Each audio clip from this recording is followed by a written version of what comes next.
Hello everyone, myself Professor Dr. Rajiv Kumar Gupta from Santosh Deemed to be University, and in today's lecture we will be covering the anterior metaceramic crown preparation. So starting with the lecture, what is the synonym for metaceramic restorations? They are also called as porcelain fused to metal restoration, that is the PFM crowns. And what are the basic consist of? They are basic consist of a thin ceramic layering.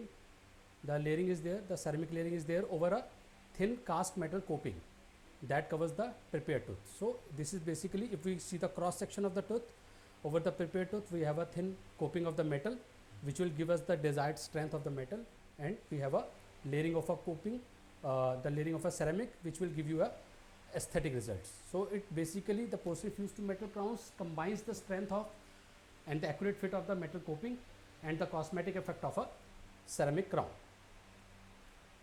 If you come to the uses, it can be used for a wide variety of the situation that includes from the replacement of a single missing tooth to a full mouth rehab cases. So in this particular lecture we will be covering the anterior metaceramic crowns. In the further lectures we will be discussing about the posterior metaceramic crowns as well. So what are the indications of your anterior metaceramic crowns? Whenever we have an extensive destruction of the tooth because of either the caries or any kind of a trauma to the tooth. Whenever we have a endodontically treated tooth, means non-vital teeth, need for the maximum retention and the strength, when we have a multiple existing restoration on a particular tooth, when we want our axial surfaces to be recontoured, means when we want to correct the contours, the mesial or the distal contour of the tooth, and whenever we want to correct the incisal guidance, and whenever we are using replacement of the tooth with the help of the FPD, so the retainers could be of the metal ceramic type of the prosthesis. Contraindications are when we have a more conservative options are available, means whenever we can go for a particular situation where we are covering less surfaces of the tooth. So whenever the partial veneer crowns can be used, we should avoid full coverage metal ceramic crowns.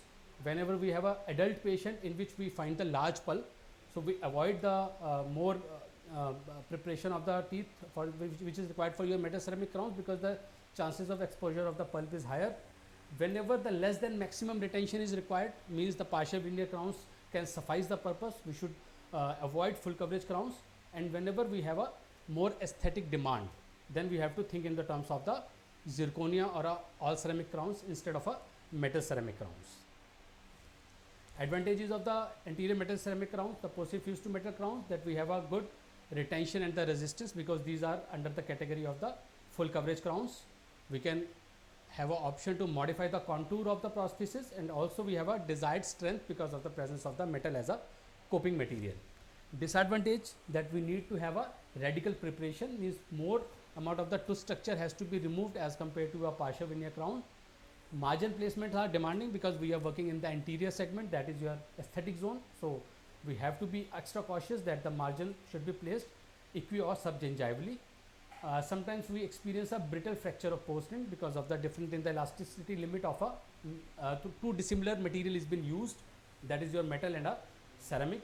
Also vitality testing is not feasible because all the surfaces of the tooth has been covered with a porcelain fused to metal restoration. So no natural surface is available on which the vitality test can be done in future if required.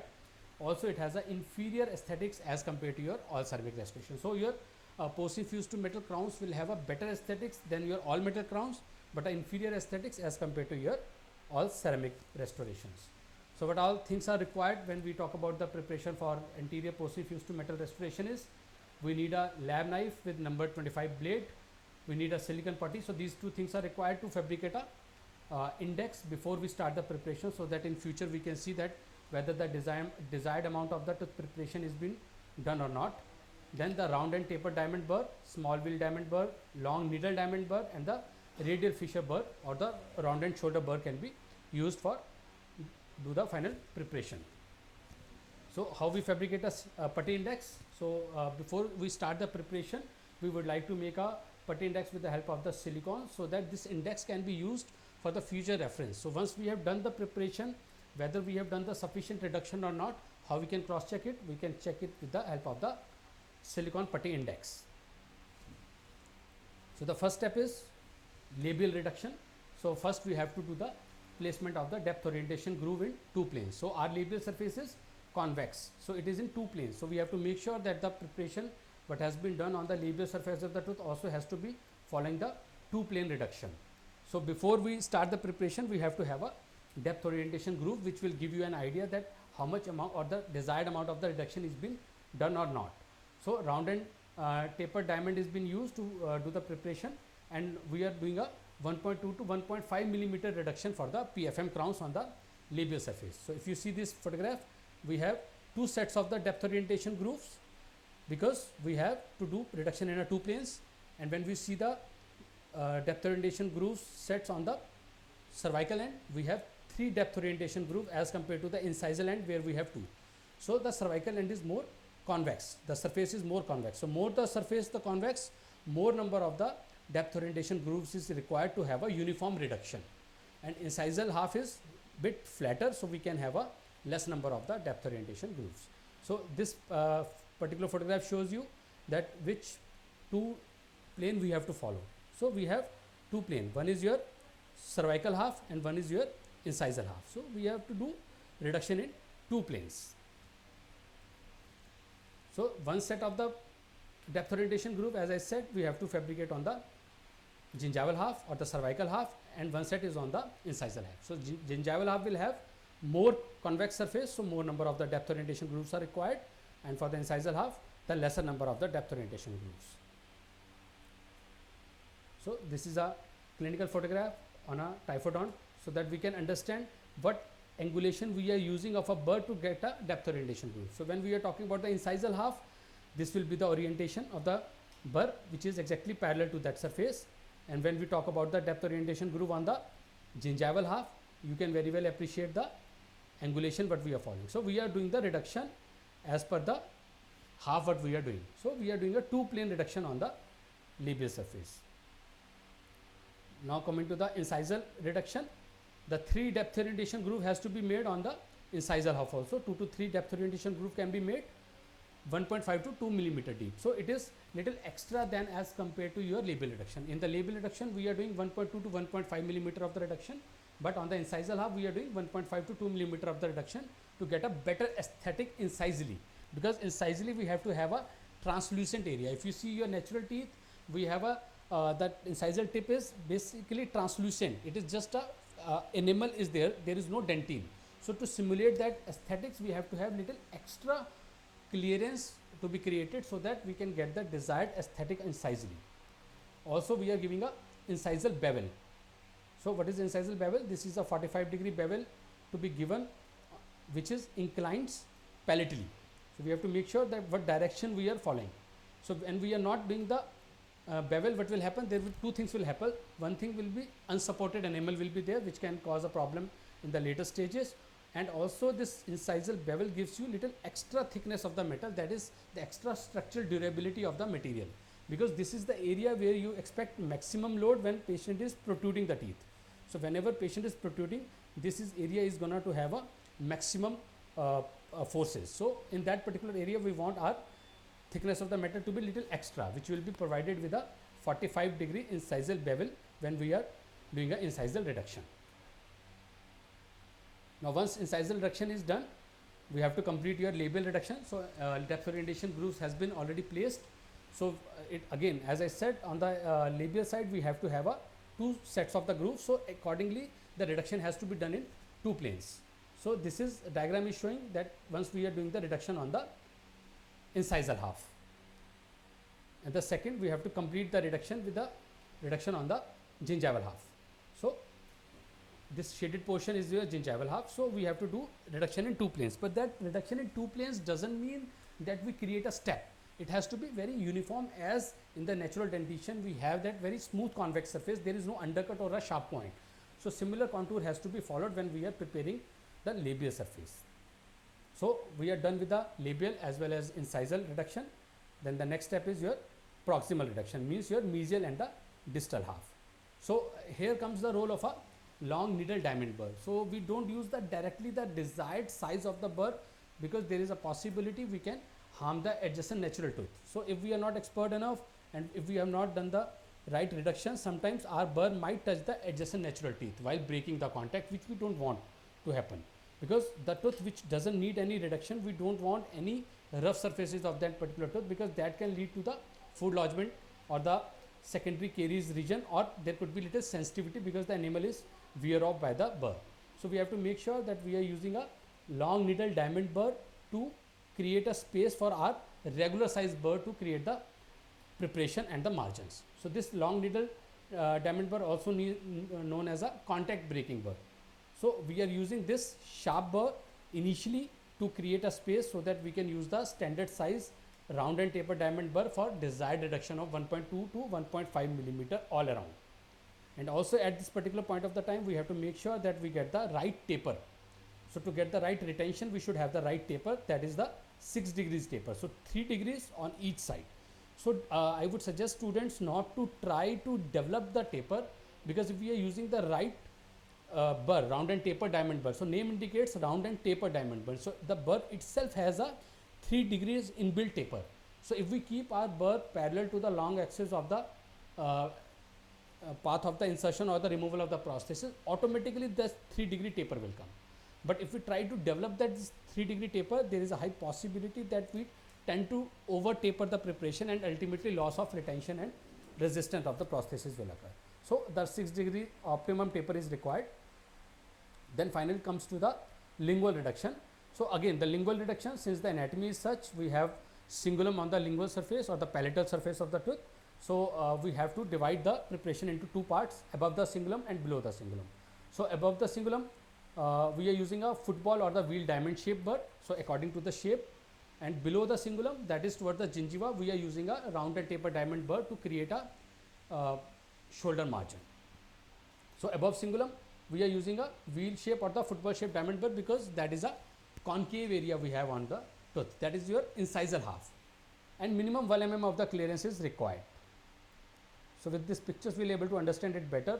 When we talk about the lingual reduction, we have a cingulum, below the cingulum and above the cingulum. So above the cingulum is towards the gingiva side, for which we are using a round and taper or a torpedo diamond burr, because we can afford to have a chamfer margin on the lingual side, because we can end the prosthesis in the metal, because we can get a better finishing with the metal. But we can't have that the chamfer margin on the labial side, because there we want our margins to be aesthetic. We want our margins to be covered with the ceramic, not with the metal. So when we want a porcelain to come over the metal, we have to have a shoulder margin, but whenever we are expecting the margins to be in the metal, we can have a chamfer margin. So the below the cingulum area towards the gingiva, we have to use a round and taper or a torpedo diamond burr as per the desired margins, and above the cingulum we have to use a round wheel diamond burr, so that we can reduce in the concave surface. The cingulum is concave area, so to reach that area we have to use a round and wheel diamond burr. Now coming to the margin placement or the finish line. So as we are dealing with the anterior metal ceramic preparation, so we have to make sure we are using either the equicrestal or the subgingival margin. We should not have a supragingival margins because of the aesthetic concerns. So whenever we are dealing in the aesthetic margins, in spite of the fact we always say that supracrestal or the supragingival margins are better than the equi or the subgingival margins, but for the anterior teeth where aesthetic is of prime concern, we have to think in the terms of the equi or the subgingival margins. So on the facial margins, we should have a shoulder margin. So for that we need to use a flat and taper diamond burr. As I said, we need to have a thickness of the metal, and over that we should have the desired thickness of the ceramic as well. So we have to have a shoulder margin. But on the lingual or the palatal aspect, we can afford to have a chamfer margin, so that only metal comes, because that is not in the aesthetic zone. So we can have a round and taper diamond burr. So round and taper diamond burr or the torpedo diamond burr is used to develop a chamfer margins, and the flat and taper diamond burr is used to develop a shoulder margin on the labial side of the tooth. Then the final is the finishing. So whatever preparation you have done, whatever margins you have created, whatever tooth reduction is being done, we have to finally do the finishing of it. So tapered round and tip diamond or the chi bar burrs has to be used to finishing all the line angles and the margins. So we have to make sure all line angles to be rounded and all preparation has to be smooth, so that any sharp margins can act as a stress concentration area. So we want our preparation to have all rounded margins. So all preparation, all margins has to be finished with the final finishing burr. So all sharp angles again has to be smoothened, because that sharp angles can act as a stress concentration area. So we don't want any stress concentration area. So all the preparation, whatever we have done on the labial side, palatal side, proximal side, incisally, all these line angles has to be round off. All the preparation has to be smooth and rounded. So all rounding of the sharp angles has to be done. So this should be the final appearance of the final preparation. So in that we can very well appreciate that we have equicrestal margins. All the margins are smooth, rounded. There are no sharp angles. Right 6 degrees taper has been achieved. Sufficient incisor reduction is been done, so that we can have the desired aesthetics and the structural durability of the material. So this is how our complete preparation will look like. So we'll have a shoulder margin, which will give you a marginal integrity and the structure. So these all preparation, whatever we have done, will fulfill some or other principles of the tooth preparation. So as we are well versed with the principles of tooth preparation, so when we achieve the final preparation, what features we have given will give you the right principle of the tooth preparation is being demonstrated in this photograph. So with getting a right shoulder margin, we'll have a marginal integrity as well as the structural durability. How we are getting a structural durability? Because we are getting the right thickness, so that we can have the coping of the metal as well as the layering of the ceramic over it.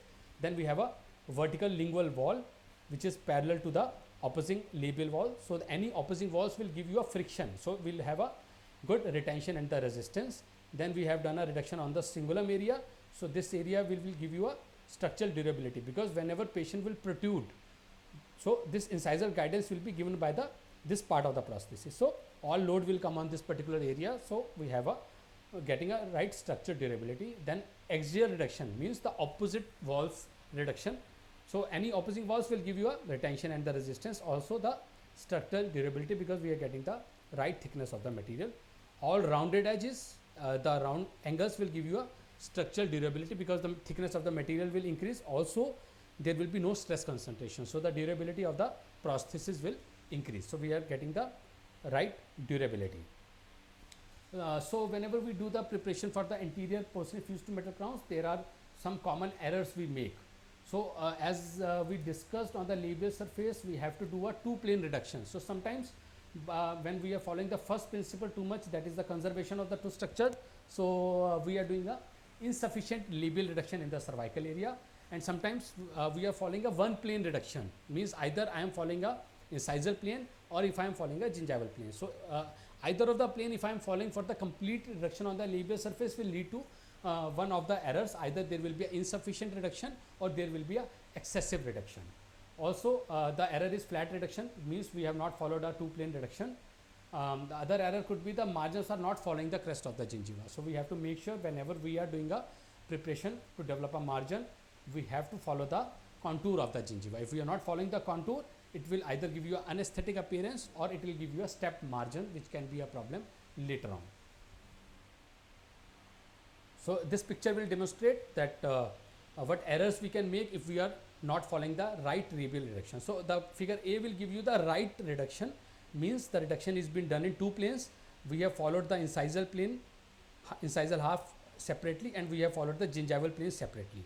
But what happens if we follow only one plane?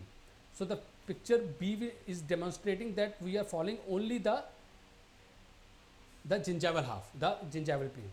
So the cervical half is being followed fully. So what happens is, in the incisal end we are having a less reduction. So what will happen? Either the strength of the prosthesis will be compromised, because the thickness of the material will be less in this particular area, B area, where we have pointed this arrow, or we'll have a over contoured prosthesis if we are getting the right thickness of the material. So either way, it is a problem or an error if we are following a single plane reduction as per following the gingival half. And the other error we can do, we can follow the incisal half. So if I am following the incisal half and doing the full reduction, it will lead to the over reduction. I can reach and encroach onto the pulp of the tooth, so patient will have a pain and sensitivity, so that we have to go for the intentional RCT. Also another problem what will happen, we are doing the over reduction, so the conservation of the tooth structure principle is being lost, and also we are having a over tapered preparation, so there will be loss of retention and resistance. So we have to make sure we should follow the A, we should do a two plane reduction. The gingival half is followed separately and incisal half is followed separately, and we are getting a two plane smooth reduction. So this is the same thing what it is showing. As I told you, if we are only following the incisal half and doing the reduction, so the less reduction is being done on this area. So what is happening? Sorry, this is when we are following the gingival half. So less reduction is being done on the incisal half. So either we'll have a weak prosthesis which will fracture, so the structural durability is lost, or we'll have a over contoured prosthesis, so we'll not get the desired aesthetics. So when we have a less space, so the thickness of the metal will come, and then there will be less material thickness for the ceramic. So when we have a less thickness, the material will show off, the metal will show off, so the shade and translucency will not be maintained, and we'll get a lesser aesthetic prosthesis. So the same thing, either we'll have a weaker prosthesis or we have a over contoured prosthesis. So the over contoured prosthesis will give you a unpleasant or the unaesthetic appearance of the prosthesis, and then finally it will lose the patient will end up in a failure of the prosthesis. And when we are following the incisal half only, as I said, we will encroach onto the pulp. We can lead to the exposure of the pulp, pain and sensitivity to the patient. So we have to go for the intentional root canal. We are getting too close to the pulp. Other common errors on the lingual surface, that was the common error we are doing it on the labial surface. On the lingual surface, what we can do the errors, too short the lingual wall, or the excessive taper has to be done, excessive taper has been done, or inadequate lingual reduction, or the injury to the adjacent teeth and the soft tissue. So the initial two errors will lead to the failure of the retention and the resistance form. Inadequate lingual reduction again will lead to the compromised contours and the aesthetics, and injury to the adjacent soft and the hard tissue will lead to the trauma. So this is the error, common error on the lingual reduction. So this is the ideal way. We should have the right taper. So when there are opposing walls, we are getting the good retention and the resistance. So the long surface will not lead this prosthesis to rotate and come out. So there will be no failure of the resistance. But if we have a over tapered preparation, then there is no wall which can prevent this rotational movement. So there will be loss of resistance. So the prosthesis will be loose. Patient will keep on complaining that crown is coming out. How we are getting the improved aesthetics? When we are giving a right kind of the margin. So as I said, when we are giving a shoulder margin, we are able to eliminate the display of the metal because we are getting the right thickness of the ceramic over the metal to hide. So this is the layer of the metal, and then we have a opaque layer which will hide the color of the metal, and then we have a dentine, and then finally we have a enamel. So desired color of the ceramic will be used to develop the right shade selection, but the right thickness of the ceramic is also required to hide the color of the metal. So this is how your posterior fused to metal prosthesis look like from integular surface. So we can very well appreciate on the labial surface all the margin is in ceramic, but on the palatal surface we have given the margin in the metal, so that we can afford to have a chamfer margin on the palatal side. So inside there is a coping of the metal which you give the desired fit and the strength, and outside we have a layer of the ceramic which we give the desired aesthetics. So posterior fused to metal gives you properties of both the material, strength as well as aesthetics. So the clinical situation, so we can have the desired aesthetic. So by this we come to the end of our lecture for the posterior fused to metal preparation for the anterior teeth. In the next session we'll cover the preparation for the posterior teeth. Thank you very much.